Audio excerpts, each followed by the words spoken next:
Cinema చూసిన వాళ్ళు వీడు మంచి యాక్టర్ వరకే ఉండిపోయింది కానీ వీడు సక్సెస్ఫుల్ యాక్టర్ అనడానికి మంచి యాక్టర్ అయితే సరిపోదు. కానీ సక్సెస్కి ఒక మంచి యాక్టర్కి దూరం పెరిగే కొంది ఆ పడే బాధ ఉండొచ్చు సార్. అది అసలు దాన్ని ఎలా ఊహిస్తారు? ఇన్ పర్టికులర్గా నేను మంచి యాక్టర్ అని నేను అనుకుంటుంటే పర్లేదు.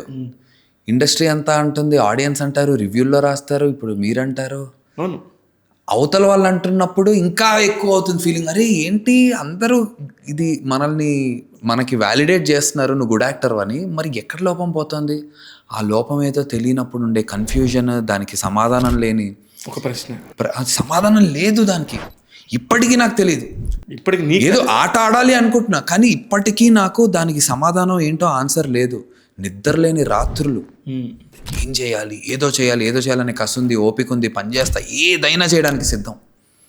మొన్నటికి మొన్న మళ్ళీ పోస్టర్ డిజైన్లో ఇలా కావాలి అని నా పోస్టర్ డిజైనర్ వచ్చి, అన్న మనది యూత్ సినిమా కదా ఇలాంటి ఓ పోస్టర్ పడుతుందంటే, మొన్న కూడా ఒక్కటే కెమెరా పెట్టుకుని లైట్లు తెస్తే నేను రామానాయుడు ఆఫీస్లో పైకి వెళ్ళి డోర్లు నేమే లాక్ వేసుకుని ముగ్గురమే మళ్ళీ బట్టలు ఇప్పి ఆ డబ్బా పట్టుకుని మళ్ళీ షూట్ చేశాం. నిన్న కాకుండా మొన్న రాత్రి.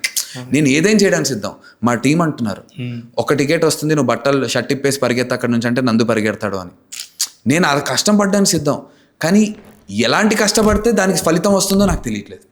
అది ఎవరికి తెలియదు. అది తెలిస్తే సక్సెస్ ఫార్ములా అనేది తెలిస్తే ప్రతి ఒక్కళ్ళు ఉంటారు, దేవుళ్ళు అయిపోతారు.